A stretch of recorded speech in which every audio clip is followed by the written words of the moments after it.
Hi guys, வணக்கம் and welcome to வெற்றி Tamil IPS academy. So இன்னைக்கு அந்த வீடியோவில் நம்ம என்ன பார்க்க போறோம்னு சொல்லும்போது எஸ்ஐ டபுள் ஸ்டார் அதோடைய டெஸ்ட் நம்பர் 13ல கொஸ்டின் நம்பர் 61 டு 90 வரைக்கும் தான் இன்னைக்கு வந்து பார்க்க போறோம். சரியா, 30 கேள்விகள் பார்க்க போறோம். இந்த கேள்விகள் எல்லாமே ரொம்ப ரொம்ப யூஸ்ஃபுல்லா இருக்கும். கண்டிப்பா பார்த்தோன்னா எஸ்ஐ எக்ஸாம்ஸ்ல கேட்கக்கூடிய கேள்விகள் தான். தமிழ் எலிஜிபிள் டெஸ்ட் பிளஸ் வந்து பார்த்தோன்னா ஜிகே அப்படின்னு ரெண்டு ஆங்கிலுமே கொஸ்டின் வந்து கவர் பண்ணியிருப்பாங்க. இதுல எத்தனை கொஸ்டின் நீங்க சரியா போடுறீங்கன்றத மறக்காம கமெண்ட் பாக்ஸ்ல போஸ்ட் பண்ணி விடுங்க. ஸோ தொடர்ந்து நீங்க சப்போர்ட் கொடுத்துட்டே இருங்க. நீங்க கொடுக்குற சப்போர்ட்டால தான் இன்னும் கொஞ்சம் நம்ம எக்ஸ்ட்ரா நிறைய வீடியோஸ் வந்து போடுறது எங்களுக்கு வந்து பார்த்தோன்னா ஒரு உந்து சக்தியா வந்து அமையும். சரியா, ஓகே. இப்போ நம்ம இன்ஸ்டியூட்ல பார்த்தோன்னா எஸ்ஐ மற்றும் பிசிக்காக ஆன்லைன் மற்றும் ஆஃப்லைன் கிளாஸ் ரெண்டுமே அவைலபிளா இருக்குது. அது மட்டும் இல்லாம டெஸ்ட் பேச்சஸுமே அவைலபிளா இருக்குது. ஸோ யாராவது ஜாயின் பண்ணணும் அப்படின்னு நினைச்சவங்க டிஸ்கிரிப்ஷனில் கொடுத்துற நம்பருக்கு கால் பண்ணி உங்க டீடைல்ஸ் நீங்க வந்து கேட்டுக்கலாம். சரியா, ஸோ ஏன் அப்படின்னு பார்த்தோன்னா கம்மிங் ஜூன்ல வந்து பார்த்தோன்னா எஸ்ஐக்கான நோட்டிஃபிகேஷன் ஜூன்ல போட்டாங்கன்னா ஜூலை, ஆகஸ்ட், செப்டம்பர், ப்ராபபிளி செப்டம்பர்ல உங்களுக்கு வந்து பார்த்தோன்னா எஸ்ஐக்கான எக்ஸாம்ஸ் ஆயிருக்கும். எஸ்ஐ எக்ஸாம் முடிஞ்ச உடனே பார்த்தோன்னாக்கா November, September, October, November, December, probably December மாதம் என்னவா இருக்கும் பிசிக்கான எக்ஸாம்ஸ் ஆயிருக்க அதிகப்படியான வாய்ப்புகள் இருக்கு. சரிங்களா, ஓகே. ஸோ இன்னைக்கு வந்து பார்த்தோன்னா எஸ்ஐக்கு யூஸ்ஃபுல் ஆகிற மாதிரி இருக்கும், பிசிக்கு யூஸ்ஃபுல் ஆகிற வீடியோ தான் நம்ம வந்து டிஸ்கஸ் பண்ணிடுறோம். ஏன்னா ஜிகே அப்படின்னு சொல்லும் போது எல்லாருக்கும் ஒரே மாதிரி கொஸ்டின் தான் கேட்குறாங்க. ஸோ அதுதான் நம்ம வந்து பார்க்க போறோம். கொஸ்டின் 61, வல்லின எழுத்துக்கள் பிறக்கும் இடம் வல்லினம் அப்படின்னு கொடுத்துருப்பாங்க. ஏன்னா இப்ப எழுத்துக்களை மூணா டிவைட் பண்ணலாம். அதாவது எழுத்துக்கள் விச் மீன்ஸ் என்ன, பிறக்கக்கூடிய இடத்தை வச்சு நம்ம டிவைட் பண்ணுவாங்க.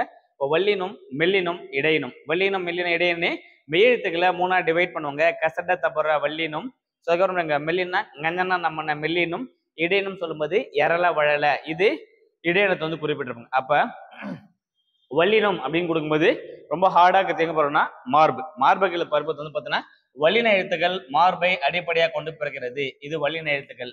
அடுத்து தலை அப்படின்னு சொல்லும்போது ஆயுதத்தை எங்க போடுவாங்க, தலையில போடுவாங்க. தலை எழுத்து அப்படின்னா ஆயுத எழுத்து. அப்ப தலை அப்படின்னு சொல்லும்போது இது ஆயுத எழுத்து பிறக்கக்கூடிய இடம் சொல்லும்போது தலையை வந்து குறிப்பிட்டிருப்பாங்க.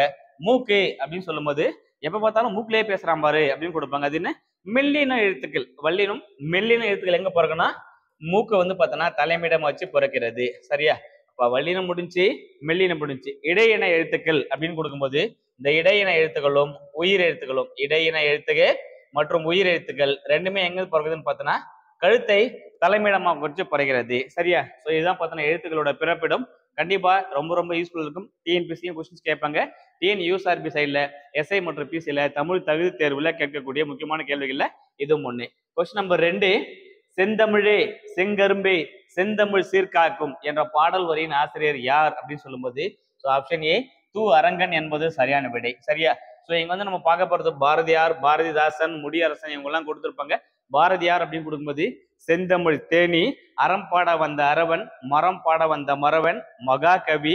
ஸோ இவரெல்லாம் யார் கொடுத்துருப்பான்னு பார்த்தோன்னா பாரதியார் அவர்களே குறிப்பிட்டிருப்பாங்க. இவருக்கு 14 மொழிகள் தெரியும். இவர் அறிஞ்ச மொழிகளே தமிழ் மொழியாது போல் இனிதாவது எங்கும் காணோம் அப்படின்னு குறிப்பிட்டிருப்பாங்க. ஏன்னா நேற்று தான் நமக்கு என்ன போச்சு, தமிழ் புத்தாண்டு. ஸோ அதை வந்து பார்த்தோன்னா கொண்டாட வகையில் பாரதியார் வந்து பார்த்தோன்னா நினைவு கூறுவோம். அடுத்து பாரதிதாசன் அப்படின்னு கொடுக்கும்போது பாரதியார் மீது கொன்ற பற்றால் தன் பெயர் என்ன இருப்பாங்க. ஸோ வந்து பார்த்தோன்னா சுப்புரத்தின தாசன் அப்படின்ற பெயர் வந்து பார்த்தோன்னா பாரதிதாசன் அப்படின்னு பெயரை வந்து மாற்றிக்கிட்டு இருப்பாரு. சரியா, ஓகே. ஸோ அடுத்து கனக சுப்புரத்தினம்னு பேர் இருந்திருக்கும்ல, அதுதான் நினைப்பாங்க இவர் வந்து பேர் வந்து மாத்திட்டு இருப்பாரு. அடுத்து கொஸ்டின் நம்பர் 3, இசை கருவிகள் எத்தனை வகைப்படும்? இசை கருவிகளை 4 வகைப்படுத்தலாம். 1 தோல் கருவி, 2 காற்று கருவி, கஞ்ச கருவி, கம்பி கருவி அப்படின்னு 4 டிவைட் பண்ணியிருப்பாங்க. ஸோ ஆப்ஷன் பி 4 என்பது சரியான விடை. அடுத்த கொஸ்டின் போலாம். கொஸ்டின் நம்பர் 64, செம்மரம் எண்ணம் சொல் தொகை தருக. செம்மரம் சொல்லும்போது எண்ணம், செம்மரம் எண்ணம் அப்படின்னு கொடுத்துருப்பாங்க. இப்ப செம்மரம் அப்படின்றது எண்ணம் அப்படின்னா சரி, என் என் எழுத்து குறிப்பிடுங்க. செம்னா செம்மை பிளஸ் மரம், செம்மை பிளஸ் மரம். மை விகுதி பெற்றதுன்னு இருப்பாங்க பண்பு தொகை. இது வந்து பண்பு தொகையை குறிப்பிடுறாங்க. சரிங்களா, அடுத்த கொஸ்டின் போலாம். இப்ப வினைத்தொகை அப்படின்னா முக்காலத்தையும் காட்டக்கூடியது வினைத்தொகை. அது மட்டும் இல்லாம காலம் கடந்த பெயரெச்சமே வினைத்தொகையாக இருக்கிறது. பன்மொழி தொகை அப்படின்னா இந்த வேற்றுமை, பண்பு, வினைத்தொகை, உண்மைத்தொகை, ஊமைத்தொகை இது எல்லாத்தையும் தாண்டி புதுசா வேற கான்செப்ட்ல வருது, ஊமை உருவகை எல்லாம் தாண்டி புதுசா வருது அப்படின்னா அது அன்மொழி தொகை அப்படின்னு போயிருப்பாங்க. வேற்றுமை தொகை அப்படின்னா ஐ ஆல்கு இன்னது கண். ஸோ இதுல ஏதாவது ஒரு வார்த்தை வந்து அது வேற்றுமை தொகை அப்படின்னு குறிப்பிடுவாங்க. கொஸ்டின் நம்பர் 5, வெறி என்பதன் பொருள் என்ன? வெறி அப்படின்னு கொடுத்துறாங்க. என்பதன் பொருள் அப்படின்னா வெறிச்சு பாக்குறான் அப்படின்னா பயந்து போய் வெதறி பாக்குறான் அப்படின்னு குறிப்பிடுவாங்கல்ல. அப்ப அஞ்சுதல், அஞ்சி அப்படின்னா ஸோ பயந்து அப்படின்ற மாதிரி மீன் கொடுத்துருப்பாங்க. அடுத்த கொஸ்டின் போலாம். கொஸ்டின் நம்பர் 6, கொங்கு நாட்டு மலைச்சோற்று வழிபாடு நூலின் ஆசிரியர். கொங்கு நாட்டு மலைச்சோற்று வழிபாடு, கொங்கு நாட்டு மலைச்சோற்று வழிபாடு நூலின் ஆசிரியர் யார் அப்படின்னு கேட்கிறாங்க. ஸோ இந்த கொஸ்டினான சரியான விடை ஆப்ஷன் பி, கௌரன் என்பது சரியான விடை. அடுத்த கொஸ்டின் போலாம். இப்போ கு அழகிரி சாமி அப்படின்னு சொல்லும் போது இவங்க கரிசல் காட்டு கரிசல் நாட்டு எழுத்தாளர்னு சொல்லும் போது கு அழகிரி சாமி கொடுத்திருப்பாங்க. வாணிதாசன் இவர் வந்து பார்த்தீங்கன்னா இவருடைய சிறப்பு பெயர், வாணிதாசனுடைய சிறப்பு பெயர் என்னன்றதை மறக்காம கமெண்ட் பாக்ஸ்ல போட்டு விட்டுருங்க. தம்பிரான் சோழர் என்று அழைக்கப்பட்டதுதான் சுந்தரர் 7ஆம் திருமுறை வந்து எழுதியிருப்பாரு. சரிங்களா? அடுத்த கொஸ்டின் போலாம். கொஸ்டின் நம்பர் 7, வன்புகழ் மூவர் தன்பொழில் வரைப்பு என்று குறிப்பிடும் நூல் எது? வன்புகழ் மூவர் தன்பொழில் வரைப்பு என்று குறிப்பிடும் நூல் எதுன்னு சொல்லும்போது ஆப்ஷன் ஏ தொல்காப்பியம் என்பது சரியான விடை. Option A Tolkappiyam is right answer. சரியா? இது ஆல்ரெடி பார்த்தோன்னா 8th புக்ல நம்ம வந்து டிஸ்கஸ் பண்ணியிருப்போம். அந்த கொஸ்டின் தான் இது. தொல்காப்பியம் என்பது சரியான விடை. அடுத்த கொஸ்டின் போலாம். கொஸ்டின் நம்பர் 8, மட்பாண்டம் அப்படின்னு கொடுக்கும்போது இங்க ஆக்சுவலா என்ன வந்துருக்கணும்? மண்ணு பிளஸ் பாண்டம் அப்படின்னு இருந்திருக்கோம். மண்ணு பிளஸ் மாண்டம் மண்பாண்டம். இந்த இன்னும் என்ன ஆயிடுச்சு? இட்டா மாறிடுச்சு. அப்போ ஒரு எழுத்து வேற எழுத்தா மாறிடுச்சு. அப்ப திரிதல், அப்ப அது திரிதல் விகாரம் அப்படின்னு போயிருப்பாங்க. இது 1. ஸோ 1க்கு நேரம் 4, 1க்கு நேரம் 4 அப்படின்னு சொல்லும்போது இது 2 ரிஜெக்ட். ஸோ ஃபர்ஸ்ட்டுக்கு 4. அடுத்து மரவேர் என்ன வரும்? மரம் பிளஸ் வேர் அப்படின்னு கொடுத்துருப்பாங்க. மரம் பிளஸ் வேர் என்ன ஆயிடுச்சு? இந்த இமுன்னு ஆயிடுச்சு, காணாம போயிடுச்சு. ஒன்னா சேரும்போது நிலைமொழியின் ஈரெழுத்தும் வருமொழியின் முதல் எழுத்தும் ஒன்றாக இணைவதே புணர்தல். அப்படி புணரும் போதுனா எடுத்து ஒரு எழுத்து காணாம போச்சு அப்படின்னா கெட்டு போச்சு. அப்ப அது கெடுதல் விகாரம் போயிருப்பாங்க. 4-3. அப்ப இது reject. So option A is right answer. மணிமுடி அப்படின்னு சொல்லும்போது மணி பிளஸ் முடி, மணிமுடி இயல்பாக சேருவதால் இருந்து இயல்பு புணர்ச்சி என்று அழைக்கப்படுறது. அடுத்து கடை தெரு, கடை பிளஸ் தெரு, கடை தெரு. இங்க என்ன ஆயிடுச்சு? இத்துன்ற ஒரு வார்த்தை புதுசா உருவாது. அப்ப தோன்றுதல் இது தோன்றல் விகாரம் என்று அழைக்கப்படுறது. அப்ப 4-3-2-1 என்பது சரியான விடை. அடுத்த கொஸ்டின் போலாம். கொஸ்டின் 69, எம்ஜிஆருக்கு பாரத ரத்னா விருது எந்த ஆண்டு வழங்கப்பட்டது? எம்ஜிஆருக்கு பாரத ரத்னா விருது எந்த ஆண்டு வழங்கப்பட்டது? இதுக்கான விடை ஆப்ஷன் ஏ 1988ஆம் ஆண்டு இருப்பாங்க. அவர் மறைவுக்கு பிறகு அவருக்கு பாரத ரத்னா விருது வந்து கொடுத்திருப்பாங்க. இந்தியாவின் உயரிய விருதான பாரத ரத்னா விருது அவருடைய இறப்புக்கு பிறகு கொடுத்திருப்பாங்க. இவர் பொன்மான செம்மல் அதுக்கப்புறம் இருப்பாங்க. ஸோ நடிகர் திலகம் அப்படின்னு சொல்லும்போது சிவாஜி கணேசன் போயிருப்பாங்க. இவர் வந்து மக்கள் திலகம் அப்படின்னு சொல்லுவாங்க. நடிகர் திலகம்னா எம்ஜிஆர் தான், மக்கள் திலகம் தான். ஸோ மக்கள் திலகம் வந்து எம்ஜிஆர் கொடுத்திருப்பாங்க. பாரத ரத்னா, ஸோ அதுக்கப்புறம் பார்த்தீங்கன்னா பொன்மான செம்மல் கொடுத்திருப்பாங்க. முடி சூடா மன்னனா விளங்கியிருப்பாரு. இப்படி நடிப்பை பாராட்டி இந்திய அரசு இருப்பாங்க பாரத் அப்படின்ற பட்டத்தை வந்து இவருக்கு கொடுத்திருப்பாங்க. அடுத்த கொஸ்டின் போலாம். கொஸ்டின் நம்பர் 70, தென்னிந்தியர் சமூக சீர்திருத்தத்தின் தந்தை. தென்னிந்திய சமூக சீர்திருத்தத்தின் தந்தை என்று அழைக்கப்படுவர் யாருன்னு பார்த்தோன்னா காத்தவராயன் என்ற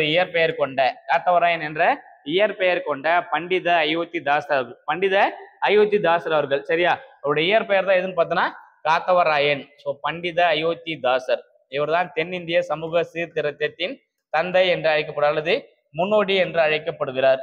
சரியா? ஸோ அதுக்கப்புறம் பார்த்தோன்னா இங்க பெரியார் அப்படின்னு சொல்லும்போது தமிழக சமூக சமய சீர்திருத்தத்தின் முன்னோடி, தமிழக சமூக சீர்திருத்தத்தின் முன்னோடி அழைக்கப்படுவர் வந்து பெரியார் அவர்களுக்கு கொடுத்திருப்பாங்க. இப்போ காமராசர் அப்படின்னு சொல்லும்போது கல்வி கண் திறந்தவர், ஏழை பங்காளர், கிங் மேக்கர், தலைவர்களை உருவாக்குவர், குடிசைட்டு கோபுரம் அப்படின்ற அளவுக்கு பார்த்தோன்னா குறிப்பிட்ட எல்லாமே பார்த்தோன்னா காமராசருடைய இயல்பு பண்பை வெளிப்படுத்துகிறது. இப்போ அம்பேத்கர் அப்படின்னு சொல்லும்போது அண்ணல் அம்பேத்கர் சட்ட தந்தை, முதல் சட்ட அமைச்சர். அதுக்கப்புறம் இருப்பாங்க ஸோ தன் ஆசிரியர் பெயர்ல குறிப்பிட்டிருப்பாங்க பாபா சாஹேப் என்று அழைக்கப்படுபவர். 1990 என்ன பண்ணிருப்பாங்க? அவருடைய மறைவுக்கு பிறகு அவருக்கு வந்து பாரத ரத்னா விருது வந்து கொடுத்திருப்பாங்க. கொஸ்டின் நம்பர் 71, செயற்கை காந்தங்கள். இது ஆக்சுவலா செய்கை இல்லை, செயற்கை. இது செயற்கை காந்தங்கள். செயற்கை காந்தங்கள் செய்ய டேஷ் பயன்படுகிறது அப்படின்னு சொல்லும்போது நியோடினியம் மற்றும் சமாரியம் போன்ற உலோக கலவை பயன்படுத்தப்படுறது. நியோடியம் மற்றும் சமாரியம் என்பது சரியான விடை.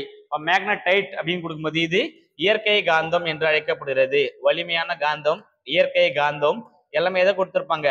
மேக்னடைட் என்று அழைக்கப்படுகின்ற இந்த இயற்கை காந்தத்தை குறிப்பிடுறாங்க. சரியா?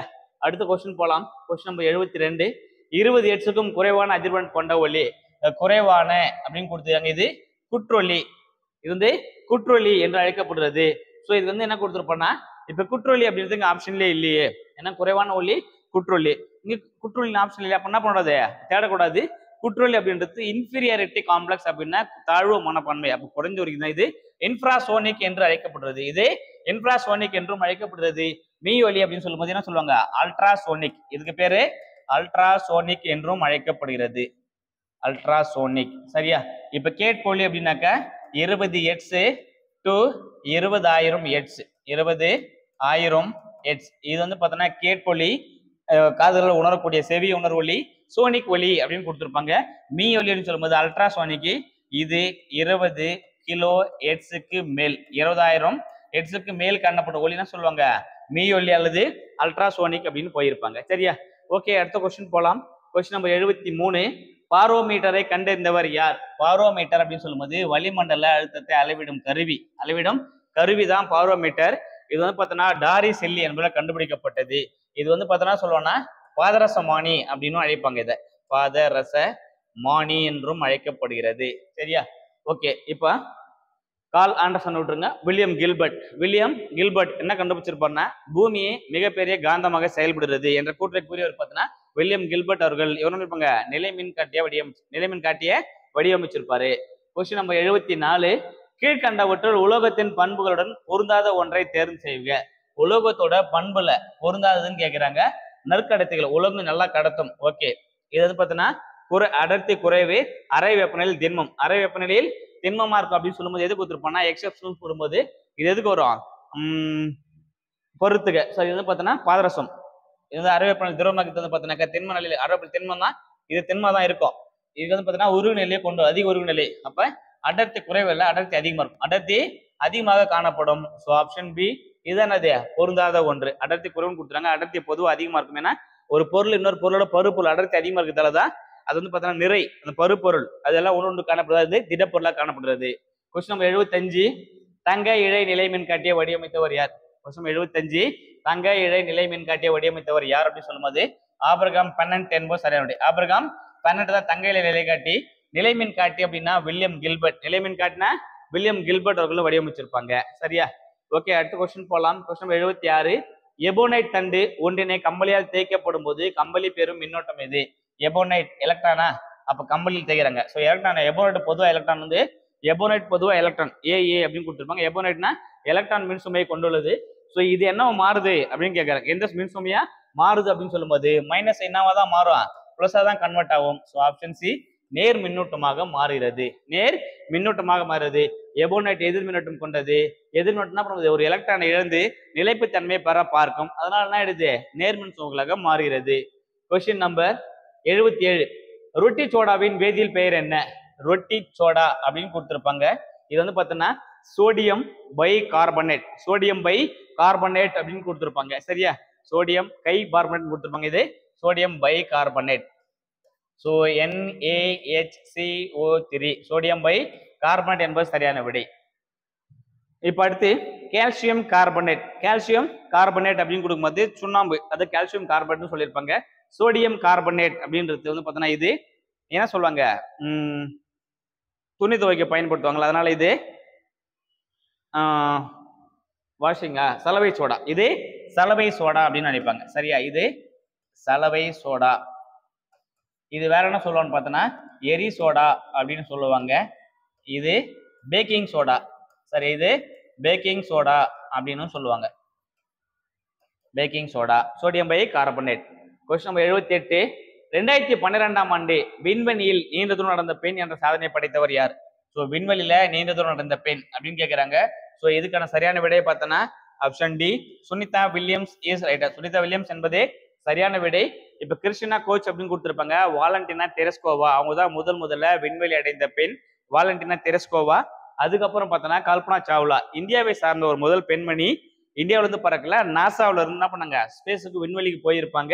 ஸோ விண்வெளி அதிக தூரம் நடந்த பெண்ணா சுனிதா வில்லியம்ஸ் என்பது சரியான விடை. Question number 79. நில அதிர்வு அலைகளின் ஆய்வை கையாளும் கிளை. நில அதிர்வு அப்படின்னு சொல்லும் போது ஒன்றும் கிடையாது. இப்போ வந்து நிலநடுக்கம் ஏற்படுது. நிலநடுக்கம் ஏற்படும்போது என்ன ஆகும்? அதிர்வுகள் ஏற்படும். அந்த அதிர்வுகளுக்கு என்ன பண்ணாங்க? சீஸ்மாலஜி அப்படின்ற படிப்பு தான் படிப்பாங்க. நில அதிர்வியல் அப்படின்னு போயிருப்பாங்க. சீஸ்மாலஜி இதுதான் நில அதிர்வியல். இது வந்து நில அதிர்வு அலையிடும் கல்வின்னு சொல்லும் போது சீஸ்மோகிராஃப் அப்படின்னு போயிருப்பாங்க. சரியா? அடுத்து கொஸ்டின் நம்பர் 80. ஒளியின் பன்முக எதிரொலிப்பு தத்துவத்தின் அடிப்படையில் செயல்படும் கருவி. இதனால பார்க்கணும். பன்முக எதிரொலிப்பு அப்படின்னு கேட்டாங்க. இந்த பன்மொழி எதிரொலி தத்துவம் சொல்லும் போது என்ன வரும்? கெலடோஸ்கோப் என்பது சரியான விடை. இதுதான் பார்த்தீங்கன்னா இப்போ இந்த கோனிஃபோமீட்டர், லக்ஸ்மீட்டர், பெரிஸ்கோப் சொல்லும் போது இது ஒளி எதிரொலித்தல் அப்படின்னு சொல்லும் போது தானே நினைப்பாங்க ஒளி எதிரொலித்தல். இது வந்து பெரிஸ்கோப்பு. கெலடோஸ்கோப் சொல்லும்போது பன்முக எதிரொலிப்பு. சரியா? ஓகே, அடுத்த கொஸ்டின் போலாம். Question number 81. அறை வெப்பநிலையில் திரவ நிலையில் காணப்படும் உலோகம் எது? திரவ நிலையில் காணப்படும் உலோகம் இது முக்கியமானது. ஏன்னா ஒன்னொன்னு முக்கியமானது. அறை வெப்பநிலையில் சொல்லிட்டாங்க. ரூம் டெம்பரேச்சர் ஜெனரலா பார்த்தோன்னா மெட்டலா தான் இருக்கும். ஆனா ஒன்னே ஒன்று மட்டும் தான் இருப்பது உலோகங்கள். ஒரு மெட்டல் மட்டும் பார்த்தோன்னா லிக்விட் ஸ்டேஜ்ல காணப்படும். அது என்ன அப்படின்னு பார்த்தோன்னா பாதரசம். அதுதான் பாதரசம். மெர்குரி. ஹைட்ரார் என்று அழைக்கப்படுகிறது. அடுத்து கொஸ்டின் 82. கார்பன் மற்றும் ஹைட்ரஜனை ஆக்கக்கூறுகளாக கொண்ட தனிமம் எது? அதாவது எளிய ஹைட்ரோ கார்பன் அப்படின்னு கேட்டிருக்கோம். எளிய ஹைட்ரோ கார்பன் எது? மிகச்சிறந்த எளிய ஹைட்ரோ கார்பன்னாக்கா மீத்தேன். இது CH4. ஏன்னா ஒரு கார்பன் 4 ஹைட்ரஜன். ஸோ ஈத்தேன் வராதானா ஈத்தேனும் வரும். ஏன்னா இது இருப்பாங்க C2H6 இருப்பாங்க. 2 கார்பன் 6 ஹைட்ரஜன். இப்போ வந்து எளிய தனிமம் வந்துடணும். கொண்ட எளிய ஹைட்ரோ கார்பன் எளிய தனிமம் சொல்லும்போது மீத்தேன் என்பது சரியான விடை. சரிங்களா? அடுத்த கொஸ்டின் போலாம். ஸோ இப்போ கார்பன் மோனாக்சைடுனா CO. கார்பன் மோனாக்சைடுன்றது கார்பனும் ஒரே ஒரு ஆக்சிஜன் சேர்ந்தா கார்பன் மோனாக்சைடு. அமோனியா அப்படின்னு கொடுக்கும்போது NH3 நைட்ரஜன் பிளஸ் ஹைட்ரஜன். ஒரு ஹைட்ரஜன் 3 பங்கு ஹைட்ரஜனும் காணப்படும். நைட்ரஜன் பிளஸ் ஹைட்ரஜன் இதெல்லாம் கிடையாது, கார்பன் கிடையாது. அப்ப இது ரிஜெக்ட். இதுல கார்பன் ஹைட்ரஜன் கிடையாது, இது ரிஜெக்ட். இதுவும் ரைட்டு தான், இதுவும் ரைட்டு தான். எளிய ஹைட்ரோ கார்பன் சொல்லும்போது ஃபர்ஸ்ட் ஸ்டேஜ் ஒரே ஒரு கார்பன் 4 ஹைட்ரஜன். ஒரே ஒரு கார்பன் போறதால இது. ஸோ மீத்தேன் என்பது சரியான விடை. அடுத்த கொஸ்டின் போலாம். கொஸ்டின் 83. 2017ஆம் ஆண்டு விண்ணில் செலுத்தப்பட்ட கலாம் ஷாட். 2017 விண்ணில் செலுத்தப்பட்ட கலாம் ஷாட் என்ற உலகின் மிக சிறிய செயற்கைக்கோள் டேஷ் என்பது தள்ள உருவாக்கப்பட்டது அப்படின்னு சொல்லும்போது ரிபாத் ஷாருக். ஸோ கரூர் மாவட்டத்தை சேர்ந்த ஒரு பள்ளி மாணவன் தான் யாருன்னு பார்த்தா ரிபாத் ஷாருக். அவருடைய தலைமையில் தான் உருவாக்கப்பட்டது. இதோட எடை பார்த்தோன்னா வெறும் 64 கிராம். 64 கிராம் எடை கொண்ட பொருள். ஸோ தயாரிக்கிறாங்க தமிழ்நாட்டில், இந்தியாவில் தயாரிக்கிறாங்க. இது என்ன பண்றாங்க, இந்தியாவில இருந்து லான்ச் பண்ணல. உலகின் மிகப்பெரிய விண்வெளி ஆராய்ச்சி நிறுவனம் நாசாவில் வச்சு 2017 என்ன பண்றாங்க, ஸ்பேஸுக்கு லான்ச் பண்றாங்க. சரியா? ஸோ அடுத்த கொஸ்டின் போலாம். ஏன்னா இப்போ மயில்சாமி அண்ணாதுரை அப்படின்னு சொல்லும்போது இளைய கலாம் என்று அழைக்கப்படுற அவர் தான் சந்திராயன் 1 சந்திராயன் 2 மங்களயான் திட்டங்களை திட்ட இயக்குநராக இருந்திருப்பாரு. ஸோ அவர் தான். ராகேஷ் சர்மா அப்படின்னு சொல்லும்போது இந்தியாவிலிருந்து விண்வெளிக்கு சென்ற முதல் வீரர். இந்தியாவுக்கு சென்ற முதல் விண்வெளி வீரர் அப்படின்னு சொல்லும்போது ராகேஷ் சர்மா. அவர் எங்கிருந்து போயிருப்பாருன்னா ரஷ்யாவில இருந்து டிராவல் பண்ணியிருப்பாரு. இந்தியாவில இருந்து இது வரைக்கும் யாருமே டிராவல் பண்ணல. டிராவல் விச் மீன்ஸ் இங்க இருந்து நிறைய சேட்டலைட் லான்ச் பண்ணிருக்காங்க. மனிதர்களை வச்சு மனுஷன் என்ன பண்ணல, இந்தியாவில இருந்து இன்னும் இஸ்ரோ லான்ச் பண்ணல. அதுக்கான முயற்சி 2014 to 2024 வரைக்கும் பண்ணிட்டு எக்ஸசைஸ் பண்ணிருக்காங்க. 2025 ககன்யான் அப்படின்ற திட்டத்துல வந்து பாத்தீங்கன்னா ஒரு 5 பேர் செலக்ட் பண்ணிட்டாங்க. அந்த 5 பேர் 2025 ஸ்பேஸுக்கு டிராவல் பண்ணுவாங்க அப்படின்ற செய்தியை குறிப்பிட்டிருக்காங்க. சரியா? இப்போ டாக்டர் கே சிவன் அப்படின்னு கொடுக்கும்போது முன்னாள் இஸ்ரோவின் தலைவராக இருந்திருப்பாரு. ஸோ இப்போ வந்து பார்த்தோன்னா தற்போதைய தலைவர்னு சொல்லும்போது சுவாமிநாத் அவர்கள் வந்து அட் பிரசன்ட்ல இஸ்ரோவின் தலைவராக பதவியேற்றுள்ளார். அடுத்த கொஸ்டின் போலாம். Question 84 dash. எந்த ஆண்டு இந்திய விண்வெளி ஆய்வு நிலையம் தொடங்கப்பட்டது அப்படின்னு கேட்குறாங்க. ஸோ இஸ்ரோ தொடங்கப்பட்ட ஆண்டு 1969.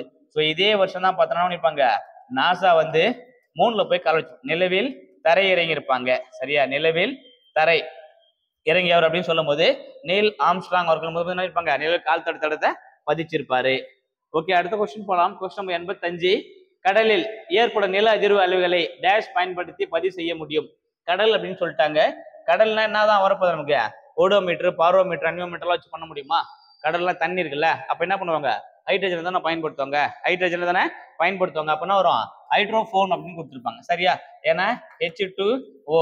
அப்ப ஹைட்ரஜன் என்ன இருப்பது, ஹைட்ரோஃபோன். ஹைட்ரோஃபோன் என்ன பண்ணுவாங்க, அந்த இந்த ஸ்பீடு அலைகளை வந்து நில அதிர்வு அலைகளை அளக்க முடியும். ஹைட்ரோஃபோன் என்பது சரியான விடை. இப்போ பாரோமீட்டர் அப்படின்னு சொல்லும்போது பாரோனானது காற்றின் அழுத்தத்தை அளவிடும் கருவி பாரோமீட்டர். ஓடோமீட்டர் அப்படின்னா ஸ்பீடு, எவ்வளவு ஸ்பீடு போயிருக்கு கண்டுபிடிக்குது ஓடோமீட்டர். அனிமோமீட்டர்னா காற்றின் வேகத்தை அளவிடும் கருவி அனிமோமீட்டர். ஓடோமீட்டர்னா வண்டி எவ்வளவு ஸ்பீடு, தானியங்கி வாகனம் கடகம் தொலைவை கண்டறிய ஓடோமீட்டர். இந்த பாரோமீட்டர்னா காற்றின் அழுத்தத்தை அளவீடு வந்து பார்த்தீங்கன்னா பாரோமீட்டர் கருவி. இது எல்லாமே எக்யூப்மெண்ட்ஸ் தான். ஹைட்ரோஃபோன் அப்படின்னு கொடுக்கும்போது கடலில் ஏற்படும் நில அதிர்வுகளை அளக்க பயன்படுத்தப்படுகிறது. அதை ரெக்கார்ட் பண்றாங்க, பதிவு செய்ய முடியும்னு சொல்லும் போது ஹைட்ரோஃபோன் வச்சு ரெக்கார்ட் பண்றாங்க. கொஸ்டின் 86. அர்ஜென்டும் என்னப்படும் தனிமம் எது? அர்ஜென்டும் அப்படின்னா ஏஜே சொல்லுவாங்க, வெள்ளிதானே சொல்லுவாங்க. அர்ஜென்டும் அப்படின்னு அழைக்கப்படுறது. காரியம் வந்து பார்த்தோன்னா பிளம்பம் அப்படின்னுவாங்க. Plumbum P plumbum. அடுத்து ஆன்டிமணி அப்படின்னு சொல்லும்போது ஸ்பிடியம். ஆன்டிமணி சொல்லும்போது ஸ்பிடியம் SP அப்படின்னு போயிருப்பாங்க. தாமிரம் பார்த்தோன்னா குப்ரம். தாமிரம் வந்து குப்ரம் என்று அழைக்கப்படுறது. அதனால இது சியு அப்படின்னு போயிருப்பாங்க. சரியா? தாமிரம் வந்து குப்ரம் அப்படின்னு அழைப்பாங்க. சரிங்களா? குப்ரம். அப்போ சியு ஃபர்ஸ்ட் எடுத்து சியு வச்சு இது கொடுத்திருப்பாங்க. அப்ப ஆன்சர் பார்த்தோன்னா வெள்ளி ஏஜி அர்ஜென்டம் என்பது சரியான விடை. கொஸ்டின் நம்பர் 87, நீர்த்த சுண்ணாம்பின் வேதி பெயர் என்ன? நீர்த்த சுண்ணாம்பு. இங்க சுண்ணாம்பு அப்படின்னு கொடுத்துட்டாங்க. அப்பனா வரும் கால்சியம் ஆக்சிகுளோரைடா இல்ல கால்சியம் ஆக்சைடா கால்சியம் ஹைட்ராக்சைடா அப்படின்னு கேக்குறாங்க. இது என்னன்னா நீர்த்த சுண்ணாம்பு. நீர்த்த சுண்ணாம்பு அப்படின்னு கேட்கற கால்சியம் ஹைட்ராக்சைடு என்பது சரியான விடை. இங்க நீர் சேர்ந்து வருதுல்ல, அப்ப ஹைட்ராக்சைடு. கால்சியம்ன்றது சுண்ணாம்பு சத்து அதிகமாக காணப்படுது கால்சியம். அப்ப கால்சியம் ஹைட்ராக்சைடு என்பது சரியான விடை. இப்ப கால்சியம் ஆக்சிகுளோரைடு சொல்லும் போது என்ன பண்ணிப்பாங்க, இப்ப நம்ம துணி துவைக்கிற பவுடர் சொல்லுவாங்க, துணி பவுடர் அப்படின்னு சொல்லுவோம், வாஷிங் பவுடர்னு சொல்லுவோம். அதுதான் பார்த்தீங்கன்னா கால்சியம் ஆக்சிகுளோரைடு. கடிநீர் என்ன பண்ணுவோம், வெந்நீரா மாற்றக்கூடியது கால்சியம் ஆக்சிகுளோரைடு. இப்ப கால்சியம் ஆக்சைடு இல்ல கால்சியம் கார்பன், கால்சியம் கார்பனேட் அப்படின்னு கொடுக்கும்போது என்ன நினைப்பாங்க இதுதான். ஸோ கால்சியம் கார்பனேட் வந்து பார்த்தீங்கன்னா ஆன்டாசிடா பயன்படுத்துறாங்க. அடுத்த கொஸ்டின் போகலாம். கொஸ்டின் 88, பட்டாசு தொழிற்சாலையில் டேஷ் பயன்படுகிறது. பட்டாசு தொழிற்சாலை என்ன பயன்படுத்துறான்னு சொல்லும்போது போரான் பயன்படுத்தப்படுறது. பட்டாசு தொழிற்சாலை போரான் பயன்படுத்தப்படுகிறது. ஸோ 2023 எஸ்ஐ கொஸ்டின், 2023 எஸ்ஐல இந்த கொஸ்டின் வந்து கேட்டிருந்தாங்க. சரியா? ஸோ இதுல வந்து பார்த்தோன்னா இந்த சிலிக்கான் மற்றும் ஜெர்மனியம், சிலிக்கான் மற்றும் ஜெர்மனியம் சொல்லும்போது இது வந்து பார்த்தீங்கன்னா குறை கடத்திகள், குறை கடத்திகளாக பயன்படுத்தப்படுகிறது. அது மட்டும் இல்லாம இந்த சிலிக்கான் ஜெர்மனியம் வேற என்னவோ பயன்படுத்தான்னு சொல்லும்போது இருக்கிறதுல எலக்ட்ரானிக் ஐட்டம்ஸ் இல்ல மின்னணு கருவிகளில் பயன்படுத்தக்கூடிய ஒரு பொருள் சொல்லும்போது சிலிக்கான் ஜெர்மனியம் பயன்படுத்துவாங்க. ATM card, memory card, SIM card, memory chip, அதுக்கப்புறம் பார்த்தோன்னா மதர் போர்ட்ஸு, இப்போ TV mother board, cellphone mother board, இந்த ஸ்கிரீனோட மதர் போர்டு, இந்த மாதிரி எல்லா மதர் போர்ட்ஸ்லயும் பார்த்தோன்னா ட்ராக்கிங் சிஸ்டம் போடுவாங்கல்ல, கோல்டு கலர் பிளேட், அது எல்லாமே பார்த்தோன்னா இந்த சிலிக்கான் பொருளால் தான் தயாரிக்கிறாங்க. சரியா? அடுத்த கொஸ்டின் போலாம். கொஸ்டின் 89, இந்தியா தனது முதல் செயற்கைக்கோள் ஆரியப்பட்டாவை எந்த ஆண்டு விண்ணில் செலுத்தியது? 1975ஆம் ஆண்டு, 1975 தான் இருப்பாங்க. ஸோ முதல் செயற்கைக்கோளான ஆரியப்பட்டா விண்ணில் செலுத்துறாங்க. இவர் வந்து பார்த்தீங்கன்னா குப்தர் அமைச்சரவை, குப்தர் அமைச்சரவை காலகட்டத்தை பார்த்தீங்கன்னாக்கா 2ஆம் சந்திரகுப்தர் காலகட்டத்தில் இருப்பாங்க. இவர் வந்து ஒரு சிறந்த வானியல் அறிஞராக இருந்திருப்பாரு. அது மட்டும் இல்லாம பூமி ஒரு அச்சைப்பட்டு சுழல்கிறது என்ற உண்மையை கண்டிருந்த முதல் இந்தியர்னு சொல்லும் போது ஆரியப்பட்டார். அவருடைய நினைவை போற்றும் வகையில் அவரை பெருமைப்படுத்த வகையில் இருப்பாங்க. இந்தியா அனுப்பிய முதல் செயற்கைக்கோளுக்கு ஆரியப்பட்டா ஒன்னு சொல்லிட்டு பெயர் வச்சிருப்பாங்க. ஆரியப்பட்டானே பெயர் வந்து வச்சிருப்பாங்க. 1980 என்ன பண்ணிருப்பாங்க, முதல் துணைக்கோளான ரோகிணி துணைக்கோள், இது பேரு ரோகிணின்னு சொல்லுவாங்க. இது நினைப்பாங்க முதல்ல இந்தியா வந்து லான்ச் பண்ணிருக்கும். முதல் துணைக்கோளான ரோகிணி வந்து லான்ச் பண்ணிருப்பாங்க. அடுத்த கொஸ்டின் நம்பர் 90, உள்புறம் என்ற பெயர் கொண்ட, உள்புறம் என்ற லத்தீன் பெயர் கொண்ட தனிமம் எது? உள்புறம் அப்படின்னு சொல்லும் போது டங்ஸ்டன். இதுதான் வந்து உள்புறம் சொல்லுவாங்க. ஏன்னா ஆன்டிமனி ஸ்பிடியம் ஆல்ரெடி பார்த்தாச்சு, எஸ்பின்னு. காரியம் அப்படின்னா பிளம்பம் பிபி, வெள்ளியம்னா ஏஜி ஆல்ரெடி பார்த்தாச்சு. ஸோ டங்ஸ்டன் இதுதான் அது உள்புறம். இதோடைய குறியீடு டபிள்யூ, உள்புறம் வந்து W. So option C tungsten என்பது சரியான விடை. சரியா? ஓகே, இதோட முடிச்சுக்கலாம். ஸோ அடுத்து வந்து பார்த்தோன்னா இன்னொரு வீடியோவில் இன்னொரு கண்டென்ட்டோட ஸோ உங்களை மீட் பண்ணுறேன். ஸோ இப்போ சொல்கிறேன், எஸ்ஐ மற்றும் பிசியாக ஆன்லைன் மற்றும் ஆஃப்லைன் கிளாஸ் அவைலபிளாக இருக்குது. ஸோ ஆன்லைன் வந்து பார்த்தோன்னா குறைந்த அமௌண்ட் தான். ஏப்ரல் 22ஆம் தேதி பார்த்தோன்னா புதிய வகுப்புல வந்து நம்ம ஸ்டார்ட் பண்ணுறோம். ஸோ ஆன்லைன் கிளாஸ் கண்டிப்பாக யூஸ்ஃபுல்லாக இருக்கும். ஏன்னா மேக்ஸிமம் பார்த்தோன்னா எல்லா கிளாஸுமே லைவ் கிளாஸ் தான் கொடுக்க போகிறோம். ஸோ நம்ம நடத்துகிற கண்டென்ட்டை கரெக்டாக வாட்ச் பண்ணிட்டு அந்த பட்சம் ஷூராக 100% எங்களை வந்து பாஸ் பண்ண வைக்க முடியும். சரிங்களா? ஓகே, ஸோ தொடர்ந்து இணைந்திருங்கள், பயணிப்போம் அரசு அதிகாரிகளே. வெற்றி தமிழ் ஐபிஎஸ் அகாடமியுடன். நன்றி, வணக்கம். Thank you so much.